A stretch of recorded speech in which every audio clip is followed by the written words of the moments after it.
Welcome to Forsyth Tavern. Today I'm going to read a section from Canal, Water, and Whiskey by Marvin A. Rapp. Now, he doesn't quite get everything exact in the story, but it's still pretty entertaining, and I think you'll enjoy it.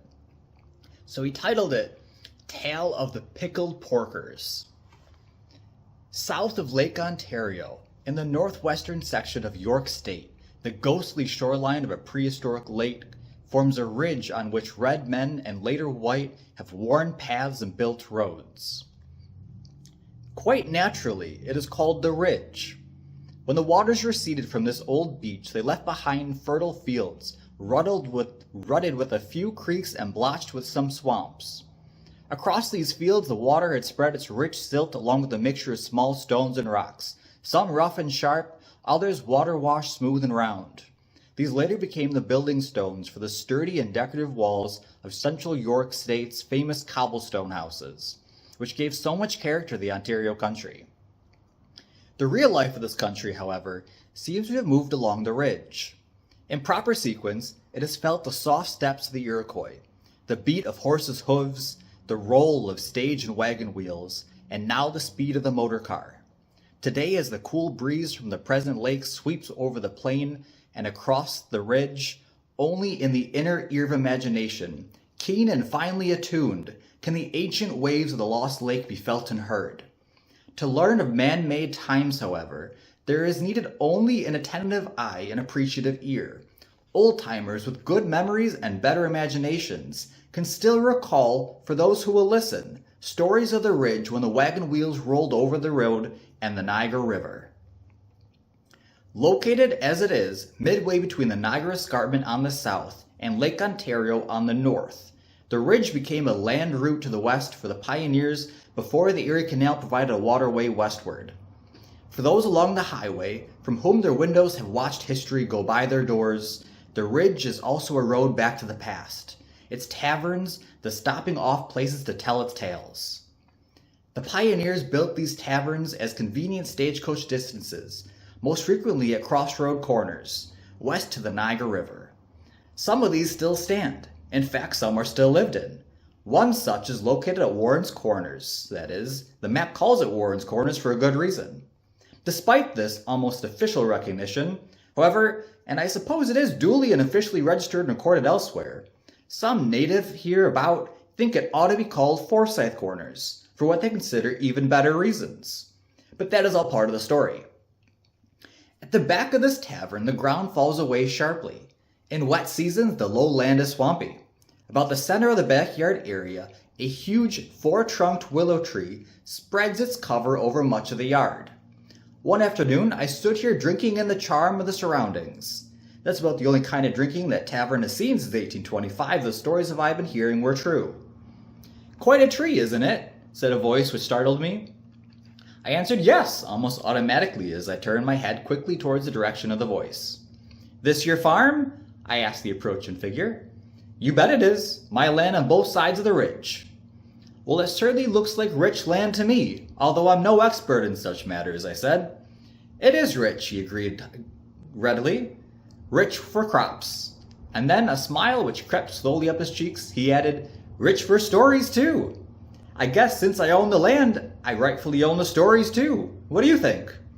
At least, I ought to have the right to tell them. The fact is, stories are really no good unless you share them with someone else." "I certainly agree with you on that," I said. "Take that tree over there, the one you were looking at. Must be over 100 years old. Notice its four trunks? It's no ordinary tree," he insisted. "No, it certainly isn't. A real beauty, and huge too," I said. "I don't mean that exactly," he said, seeming to feign impatience. "I mean it just ain't an ordinary tree." "Well," I said, somewhat amused, "what is it if it isn't a rather good ordinary tree?" "It's a buggy whip," he shot back at me. "At least it was a buggy whip." "A buggy whip," I repeated in amazement. "Yes," he explained, "an honest-to-goodness, overgrown buggy whip come to life." As I get it from those who have passed on, this was one of the important stagecoach taverns in the old days. Often the drivers would come out to the back here to stretch their legs before they went into the tavern to bend their elbows. One driver apparently stuck his whip in the muddy ground and went in to have just one for the road. Apparently, he had more than one for the road dust being what it is, and when he left, he forgot his whip. No one thought any more about it until a month or so later. Then one night, as the tavern owner threw out some food scraps and slop, as he was accustomed to do each night, he noticed it sticking in the ground. Something drew him over to the whip. As he approached, he could hardly believe his eyes. The whip had apparently taken root. It was actually greening and growing. And that's how a buggy whip grew up to be that four-trunked willow over there. At least, said my friend with a chuckle, that's the story they tell hereabouts. Quite a story for a tree, I said. Certainly shows the fertility of the soil along the ridge. I was about to add, and the fertility of imagination, when he interrupted my thought. Well, yes, in a way it does, but that's only part of the story. You see, it has never been clear to me from the story whether the buggy whip grew before or after God visited the tavern. This stopped me cold for a moment, and I must have stood there with my mouth slightly ajar. What do you mean, I stuttered, before or after God visited the tavern? Well, maybe, the farmer said, I'd better tell you the whole story from beginning to end, and I guess I ought to start at the beginning. In the beginning, say, that does fit in rather well when you're talking about a visit from the Lord, doesn't it? In the beginning, he started, and then interrupted himself by saying, well, if I were to begin that way, we ought to go around to the front of the house and really start from the beginning. From the front of the house still retains some of the general appearances it had as a tavern. Modifications have taken place on the inside, but very few on the outside. The house, or tavern as it used to be, is now located at the southwest corner of the junction of Stone Road, Ridge Road, and the Lockport-Cambria town line. It all began when John Forsyth, his wife, and 2 children left Batavia in 1805 with an ox sled loaded with household goods and food, at the head of the procession of pigs, sheep, and a cow. Mrs. Forsyth and the 2 children rode the horse while Forsyth himself followed on foot at the rear of the wagon train to prevent any straggling animals from getting lost. It must have been a lonely trip, for they saw only 3 or 4 families along the way. When he came upon this very spot we now stand, he knew it was the place for him. Like other pioneers before or after, he followed the pattern of claiming the land. He drove a stake into the ground. This was now his land, his home, his future. But it was still a real wilderness. He set to work to clear the land. He built a log cabin for his family and himself, and a log shelter for the animals to protect them from the wolves which infested the region. Nevertheless, the wolves killed all the sheep the first year. Snakes caused trouble too. In the north and east of the Forsyth cabin, beaver dams plugged many of the creeks that flowed into the lake, thereby swamping much of the land. So thick were the rattlesnakes that Forsyth, whenever he cut swamp grass for his livestock, wore leather boots to protect himself from the outside from the snake bite, and took several stiff shots of whiskey to protect himself on the inside. The snakes even crawled into the house. On her return to the cabin one day, Mrs. Forsyth found a rattler curled up beside her child, who was asleep on the floor. Quickly, quietly, she picked up the axe standing near the door, moved toward the snake, raised her arm, and brought down the axe right behind the head of the snake and a fraction of an inch away from the child. Then she sat down to catch her breath, while the child slept on. The Forsyths met their daily problems as well. Slowly, pioneers settled the country. In 1808, a surveyor laid out Ridge Road, with the possibilities of a road junction in the offering at this point. John Forsyth built the frame tavern, through whose door we were about to pass. That stone, said the farmer, turning partly around as he crossed the porch, is the same one that DeWitt Clinton stepped on when he stopped at the tavern on his trip to the west in 1810. You recall he was trying to get the lay of the land before his famous ditch. To an old, I'm going to pronounce this wrong through the rest of this, canaler, we'll go with that. Like me, it seemed almost sacrilegious to step where the patron saint of the Erie Canal had stepped almost 150 years ago. I did it, but with reverence. And here, said my friend, pointing to the slit in the right side of the porch, is where the stagecoach mail was pushed through. We entered, once inside and seated comfortably. He told the stories of the tavern as generations had told him before. Beginning in 1816, the stagecoach made regular stops at the corners with mail and passengers. Forsyth himself, however, never lived to see this. In fact, he died June 2nd, 1812, just before the War of 1812 began. The war brought the tavern a thriving business, with only one slight interruption in its service. This occurred on December 19, 1813, when the British raids across the Niagara River drove practically all the settlers of the western half of the country. The widow Forsyth sent her children east of Batavia to her brothers, while she remained at the corners. The ridge became a road of safety for the fleeing people. Unfortunately, it also served as an avenue for desertion for some regular army and some militiamen.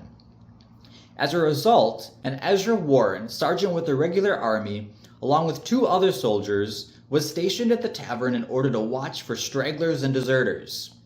In a short time, Warren fell in love with the widow Forsyth.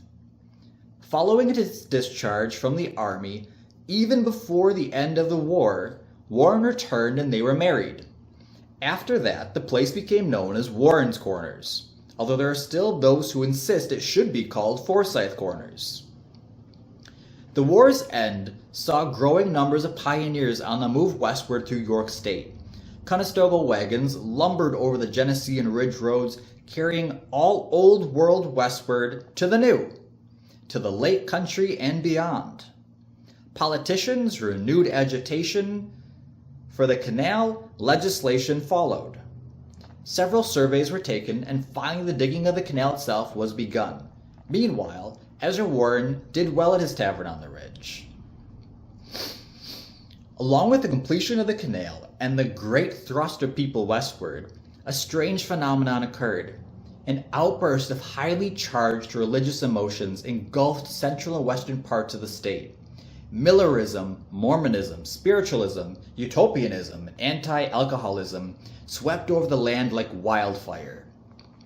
In time, the Reform movement left behind a burnt-over region of spent emotions.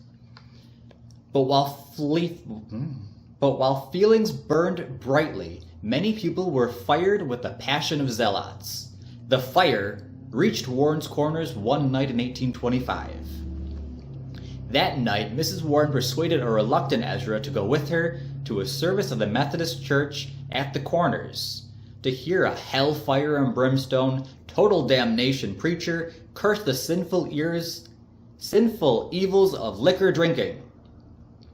It was said he held the power to open the heavens and loose the wrath of God with his fervent voice.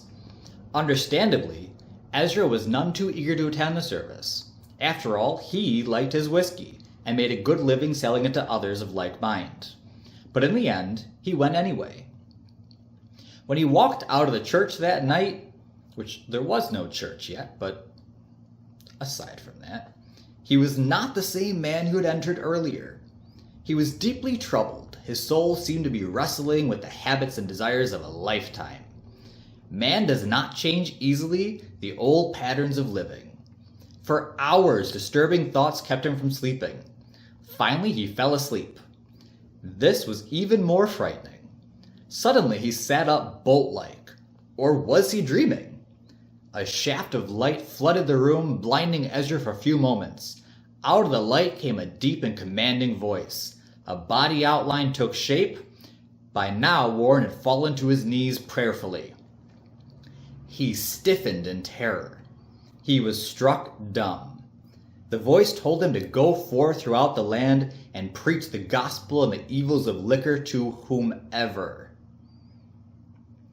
Then the figure placed his hand on Ezra's head in a gesture of blessing and baptized him. Ezra, in his own mind, had been reborn. He took the name Father Warren. From then until the day he died at age 90, he refused ordinary baptism, claiming the Lord had baptized him. The next morning, like a man possessed, Ezra went down to his liquor cellar below the bar. One by one, he rolled his liquor barrels over the stone floor towards the rear. He pulled the latch string and the door, opened it, and pushed them out to the top of the gully.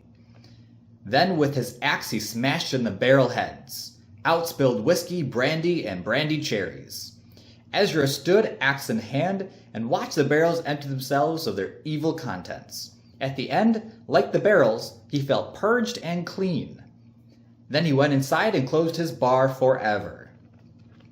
Now in those days, the unfenced farmers let livestock wander about the fields, roads, village streets, and yards.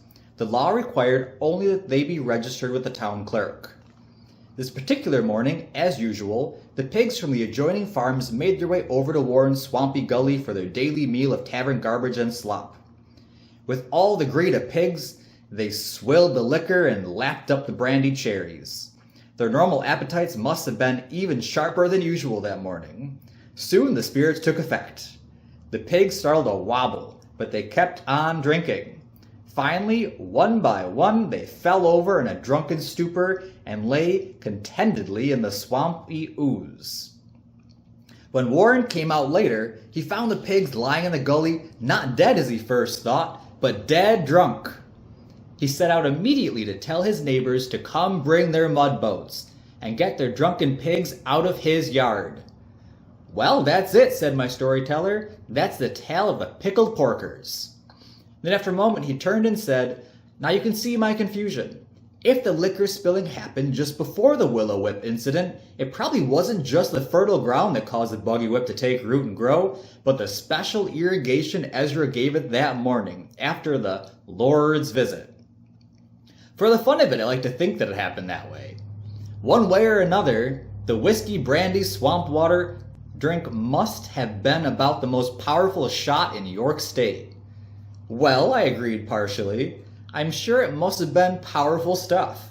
But don't be too sure about your comparison. I've heard that Erie Canalers used to claim Canal, water and whiskey, Erie brandy of course. The breath of it would open all the locks at Lockport. But fair-minded as they were, I'm sure they would agree with you that if your swamp water and whiskey from the ridge were strong enough to make the blood run hot in hogs and the sap run high in a dead dry buggy whip, it would have been a fit companion for their canola water and whiskey, but only as a chaser. That is from Canal Water and Whiskey.